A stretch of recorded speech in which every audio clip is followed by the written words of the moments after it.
두 번째는 자유민주주의의 핵심 중에 하나가 권력의 분립과 견제의 균형이라고 했어요. 그죠?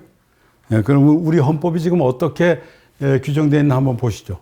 우리 헌법은 87년도에 개정된 헌법이고, 이거는 소위 운동권이 자기네들이 하나의 성과물이라고 생각하는 운동권들이 중심이 돼서 만든 헌법입니다, 이게. 근데 그 운동권들이 이 헌법을 아주 잔인하게 파괴하고 있어요. 제일 중요한 게 우선 삼권의 분립이지만 국가 통치에 있어서 핵심적인 역할은 국회와 대통령, 행정부가 하는 건 아닙니까?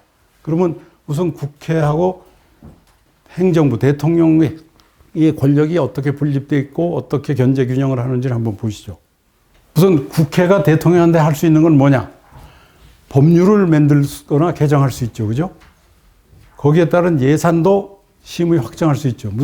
대통령은 집행 권력을 가지고 있는 사람이니까 정책을 만들어서 정책을 집행을 해서 어떤 성과를 내는 게 대통령 행정부의 역할 아닙니까? 그죠? 포럼에서 국가 정책을 여러 번 만들었습니다.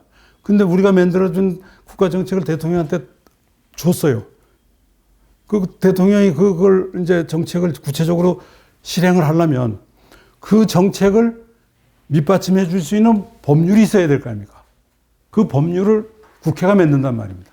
국회가 안 만들어주면 노동개혁을 하고 싶은데, 그 노동개혁을 하는 데 중에 대표적인 게 노동유연성을 한다. 쉽게 해고하고 쉽게 채용할 수 있게 하겠다. 라는 노동개혁의 방침을 세웠다. 노동법을 개정하지 않으면 쉽게 해고할 수 없죠. 근데 국회는 쉽게 해고하기는커녕 오히려 노란봉투법을 만들어서 오히려 더 힘들게 만들어. 대통령은 아무 역할도 못하는 거죠. 이 법을 만드는 역할, 그리고 법만 만들면 뭐하냐? 모든 정책을 수행하는 데는 돈이 필요하죠. 예산 없는 정책이라는 게 거의 없지 않습니까? 예산을 심의할 수 있는 권한이 있어요. 그러니까 가장 강력한 입법과 예산의 권한이 국회에 있는 거죠.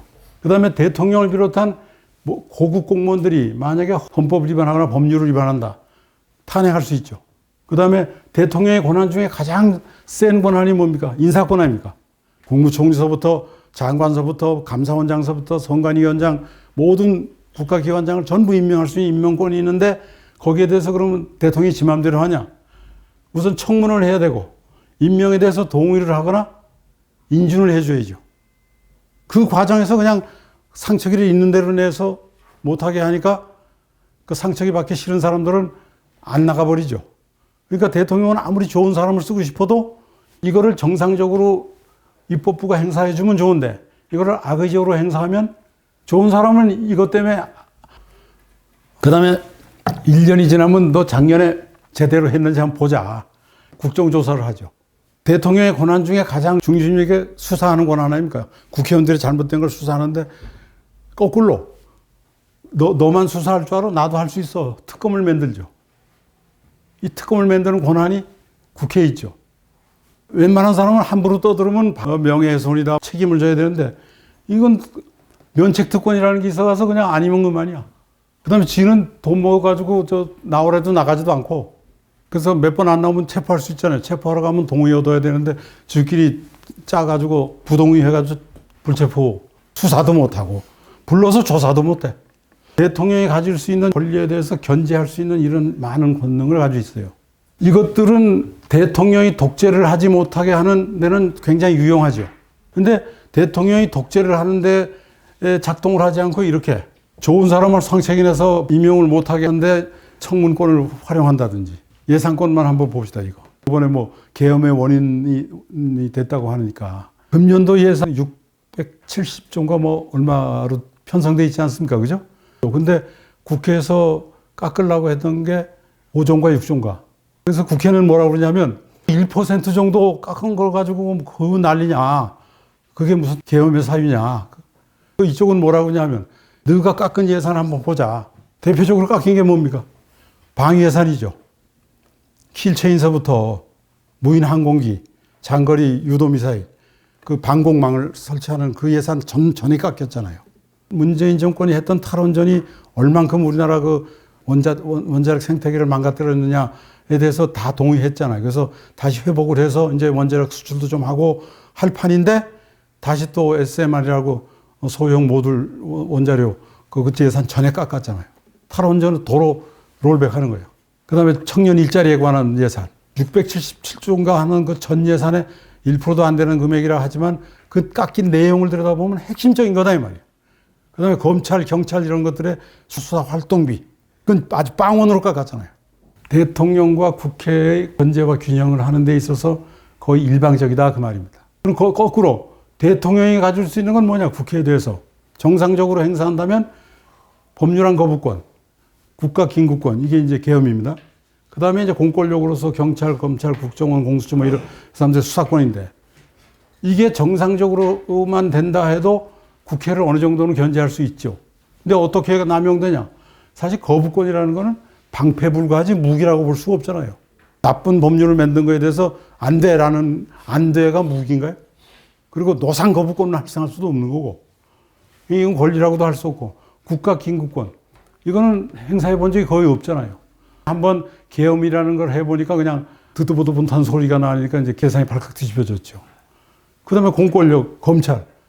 그러고 보면 문재인 정권에 종사했던 사람들이 굉장히 그 주도 면밀한 사람들인 게 문재인 정권 그만두기 전날 검수완박법, 소위 말하는 검찰청법하고 형사소송법을 개정했잖아요. 검찰이 지금 수사권이 거의 없지 않습니까? 국정원, 아까 설명드렸고, 공수처, 이거는 애당초부터 이거를 무력화시키면서 할 말이 없으니까 이걸로 대체하겠다라고 했어요. 근데 70년간의 그게 노하우가 쌓인 수사 능력과 권력이 금방 만들어진 요만한 거에서 대체가 됩니까? 처음부터 안 되는 거죠. 그냥 국민들을 기만하게 한 꼼수죠. 결국은 대통령이라는 지위가 국회에 대해서 할 수 있는 건 거의 없다고 봐도 과언이 아니잖아. 반대로 국회는 대통령에 대해서 할 수 있는 일이 너무너무 많은데 그 많은 것도 정당하게만 쓰면 또 모르는데 전부 과잉하고 부당하고 이래 쓴단 말이죠. 그러니까 누가 봐도 그거는 국회 독재고 입법 독재다라고 말을 안 할 수가 없죠. 행정부와 입법부가 있는데 행정부는 약화되어 있는 약체 행정부고 입법이 굉장히 강한 의회 권력을 가지고 있을 때 의회 독재라고 하는데 어떤 한 당이 아니면 어떤 한 사람이 둘 다 가져. 그러면 입법 독재보다 더 강한 독재가 나올 거 아닙니까? 대표적인 게 이제 히틀러죠. 나치당이 의회를 독점하고 나치당의 당수인 히틀러가 총리가 돼가지고 집행부를 독재하니까 결국 히틀러가 양쪽을 장악하게 되잖아요. 거기에 대해서는 어떤 견제도 있을 수가 없죠. 거기다 뒤에다가 군이라는 걸 딱 등에 업으니까 더 이상은 뭐 방법이 없잖아. 그런데 그와 유사한 것이 스탈린의 볼세비키 혁명이나 마오의 문화 대혁명 이런 게 다 거의 한 사람이 두 가지 권력을 다 장악했을 때, 한 당이 두 가지 권력을 다 장악했을 때 일어나는 현상이다. 이거는 단순히 그 나라의 불행이 아니라 인류의 불행이 되는 거죠. 인류의 불행이 되고 역사의 불행이 되는 겁니다. 그나마 이것을 좀 견제해 줄 수 있는 게 사법부인데 원래 사법은 법원뿐입니다. 헌재는 헌법 재판을 한다는 의미에서 넓은 의미의 사법부죠. 선관위는 사실은 이건 사법부가 아니죠. 선거 사무를 관리하니까 선거 사무가 그 행정사무지 그게 무슨 사법사무입니까? 심판 자격이 아니잖아. 그렇다고 이게 행정부에다 갖다 넣기 못해서 여기다 갖다 넣었는데 이게 지금 큰 화근이 되고 있죠.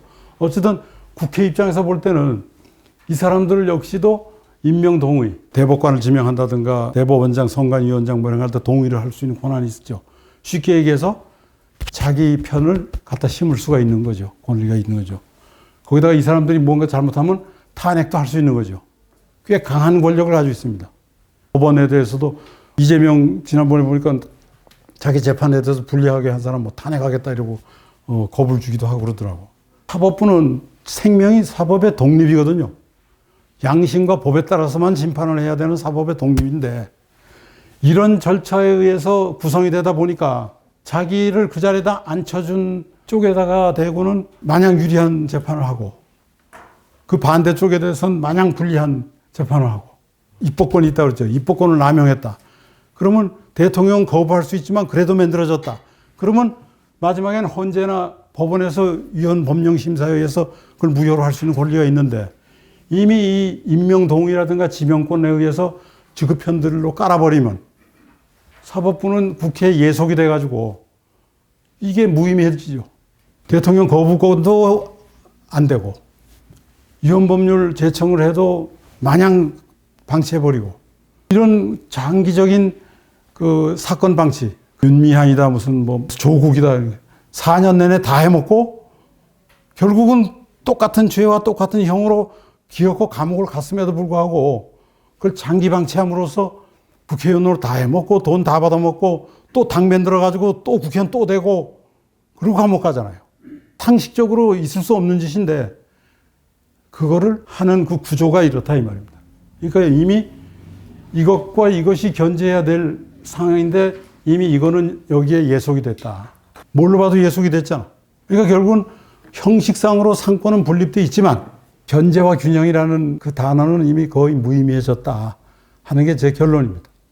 그리고 그런 것들이 잘 안 될 때는, 정상적인 민주국가라면은 그것이 이제 시민단체라든가 이런 언론이 작용을 해서 어느 정도의 견제를 하게 해야 되는데, 우리는 이미 언론조차도 또 시민단체조차도 한쪽으로 쏠려서 그런 작용을 못 하잖아요. 제가 얼마 전에 검찰총장을 했던 사람하고 점심을 먹은데, 야, 요새 검사들도 지금 일도 안 하고 뭐 하고 있노? 했더니 그 검찰총장 했던 후배가, 아이, 선배님 있을 땐요, 온 천지가 부패였지만, 요즘에 부패가 어디 있습니까? 이 맑은 세상에. 또 소위 안철수, 요즘 세상에 간첩이 어디 있습니까? 요즘 세상에 간첩이 어디 있습니까? 요즘 세상에 맑아져서요, 부패 없어요. 야, 저런 자가 어떻게 국회의원이고, 눈에 보이는 것만 보이는 사람은 그 1차원적인 사람 아닙니까? 보이지 않더라도 통찰하는 눈이 있어야죠. 검찰이 검수완박이 돼가지고 지금 부패범죄 수사할 수 있는 그 시스템이 망가진 지가 언제야? 수사를 안 하고 못해서 눈에 안 보인다고 요즘에 부패범죄 없습니다. 간첩 잡는 기능이 거의 다 망가지고 없어져서 간첩을 못 잡고 있음에도 불구하고 요즘에 간첩이 어디 있습니까? 간첩이 어디 있는지 제가 증거를 보여드릴게요. 크리스토퍼 레이인가? FBI 국장 하던 사람입니다. 2020년서부터 24년까지 하던 사람인데, 그 레이가 한 말이 있잖아요. 그 국회에서 증언할 때.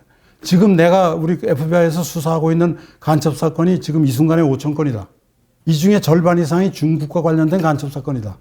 그때 청문회에서 증언했잖아요. 미국 같은 나라도 좀 어마어마한 간첩이 활동하고 있잖아요. 대표적으로 여러분들 휴스턴 중국 총영사관 화재 사건 신문에 난 거 보셨나요? 휴스턴 사건. 휴스턴에 있는 총영사관이 그게 언제 생긴 겁니까?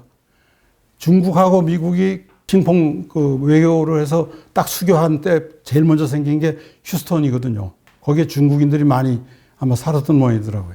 근데 거기에 있던 놈 중에 세 놈이 미국 전역에 있는 유학생, 50만이 넘는 중국 유학생들을 전체적으로 컨트롤해서 간첩 활동에 말하자면 본거지가 된 거예요.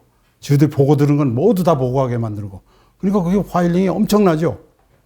50만 원 넘는 중국인이 보고 들은 거 다 보고했으니까. 거기에 뭐 학생만 있나요? 뭐 연구소에 들어가 있고 뭐 별 사람이 다 있는데.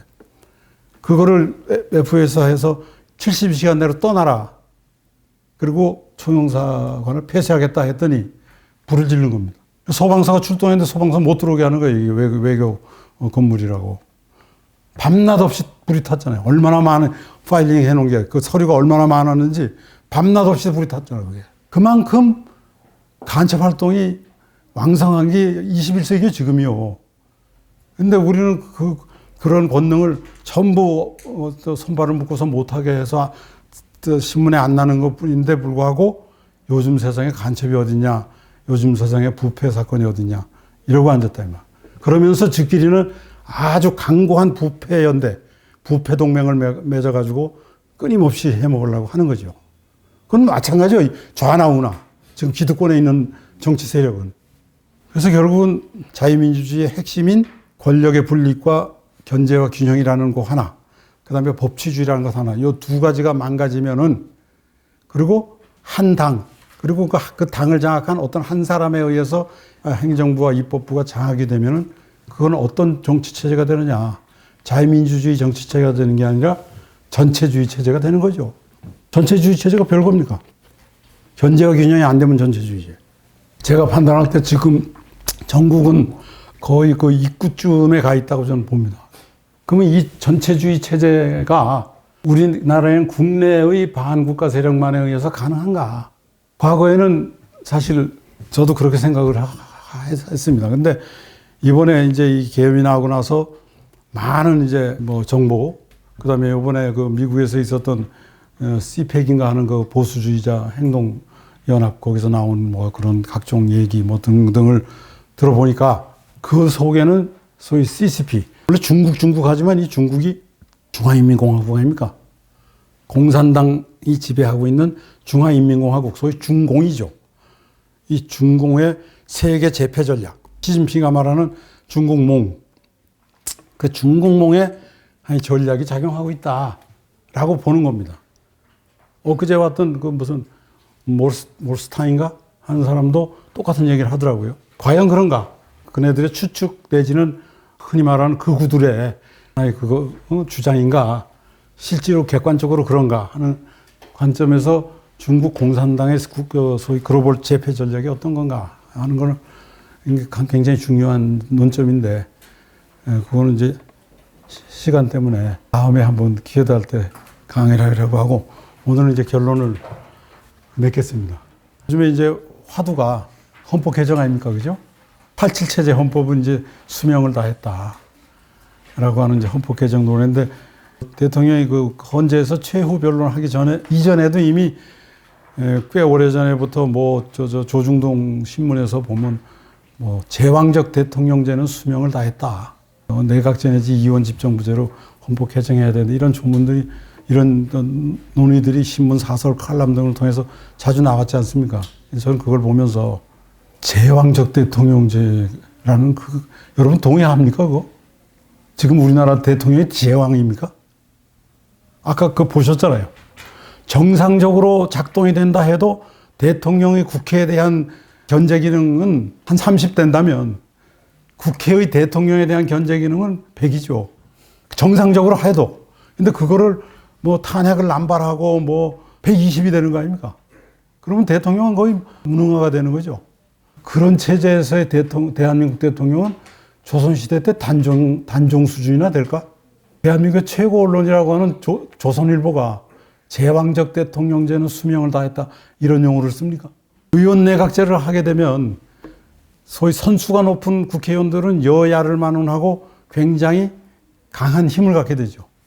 대통령제에서 대통령을 접근하는 것보다 내각 책임제에서 총리 또는 총리를 뽑는 핵심적인 그 의원들, 선수가 높은 의원들, 10명 될 수 있고 20명 될 수 있고 접근이 훨씬 쉽죠. 기왕의 의원들을 한 뭐 3선, 4선 이상 한 놈들은 그들의 그 지위와 권력과 그거를 계속 누리고 싶은 거고, 또 이거를 배후에서 조정하는 CCP의 입장에서는 그렇게 해야 한국을 조정하기가 훨씬 쉽죠. 대통령제보다 내각제 하는 게. 그래서 내각제 얘기가 진작부터 나왔다라고 저는 보는 겁니다. 근데 마침 대통령이 이제 최후 변론을 하면서 어쨌든 헌법 개정 얘기를 꺼내니까 이제 본격적으로 헌법 개정이 이제 뭐 온갖 단체들이 뭐 헌법 개정에 대한 토론회를 열고 뭐 난리가 났더라고요. 저한테도 뭐 여러 군데서 참석하라고 뭐 이렇게 왔는데, 저는 기본적으로 그래 좋아. 뭐 어떤 계기가 됐든 헌법을 개정해야 된다면 이런 것들을 신설하거나 또는 폐지하는 그런 각도에서 헌법 개정이 이루어져야 된다라고 나는 봅니다. 내각이 됐든 대통령제가 됐든. 첫째, 국회가 대통령을 탄핵할 수 있다면 대통령도 국회를 해산할 수 있어야죠. 그래야 최소한 균형이 맞을 거 아닙니까? 지금은 대통령제에서는 그런 예가 없다고 해서 안 했는데, 지금 우리나라는 대통령제임에도 불구하고 아주 쉽게 대통령을 쫓아낼 수 있는 시스템이 됐고, 이미 그런 역사적 경험을 가졌잖아요. 그리고 그 헌재가 있잖아. 헌재는 이미 국회 권력에서 장악이 된 집단이기 때문에 의미가 없죠. 다른 건 몰라도 판사, 검사 이런 사람들은 소위 사상의 자유가 있고 뭐 양심의 자유가 있으니까 자유 우파가 아니라도 좋습니다. 좌파적 사고를 가져도 얼마든지 뭐 다양한 좋죠. 그러나 다른 건 몰라도 헌법재판소가 왜 있는 겁니까? 헌법재판소는 헌법을 지키기 위해서 있는 거 아니야. 헌법에 뭘 지키는 겁니까? 헌법의 이념을 지키는 거 아니야. 최소한 자유민주주의에 대한, 시장경제에 대한 신념만은 확실한 의미여야지. 누가 청구를 했든, 야당이 청구했든 여당이 청구했든 대법원장이 청구했든 근데 지금 헌법에 대한 신념은 고사하고 오히려 반헌법적인 사고를 가진 자들이 헌법재판소를 구성하고 있단 말이지. 대통령제에서는 국회 해산권을 가지면 안 된다라고 하지만 그거는 헌법재판소가 정상적인 작동을 할 때 그런 얘기죠. 근데 이렇게 쉽게 국민이 직접 선거해서 뽑은 대통령을 쉽게 쫓아낼 수 있는 시스템이라면 그보다 더 형편없는 인간들의 집단인 국회도 해산할 수 있는 권한이 적어도 있어야 체크 앤 바란스가 이루어질 수 있는 거 아니냐 이 말이에요. 그 다음에 국회가 전체가 형편없고 나쁜 게 아니라 치면 그 중에 아주 그 국회의원인 건 고사하고 인간으로서도 정말 저질이다, 양아치다 라고 생각되는 자에 대해서는 지역 주민이 야, 넌 안 되겠다. 내려와라 하는 국민 소환제라도 최소한 둬야 되는 거 아니냐 이 말이죠. 하나하나 개별적으로. 그리고 아까 얘기한 그 서독 헌법처럼 자유민주주의의 핵심 조항은 누구도 손댈 수 없다는 이 독일 헌법 같은 이런 조항도 하나 좀 신설할 필요가 있다는 거죠. 국민저항권하고 마찬가지로. 제일 문제되는 이 국회의원 명예훼손죄도 책임도 면하는 이 면책특권. 돈을 있는 대로 받아먹고도 검찰 소환에 응하지도 않고 나가지도 않고 하는 이 불체포 특권. 폐지하거나 일정 조건 하에서만 가능할 수 있도록 이건 제한을 둬야죠. 이걸 준 이유가 뭐냐면요. 옛날에 왕이 절대적인 권한, 그러니까 영국의 권리청은 권리장전할 때요. 그때는 국회하고 왕하고 싸워가지고 서로 약간의 그 서로 견제 균형을 갖췄는데 그럼에도 불구하고 절대 왕이 권한이 우선이죠. 왕한테 헛소리 하는 놈은 어쨌든 간에 괴롭히는 거죠. 왕의 절대적인 권한, 국회를 약화시키려고 하는 그 행위를 막으려고 해서 이걸 둔 거란 말이죠. 이 제도를 둔 그 17세기, 18세기 때 제임스 왕이니 무슨 그런 왕이 어디 있습니까, 지금? 그런 왕이 없는데 이게 왜 필요하냐고. 그리고 이번에 겪었지만은 이 선거관리위원회. 선거관리위원회는 사법부가 아니에요.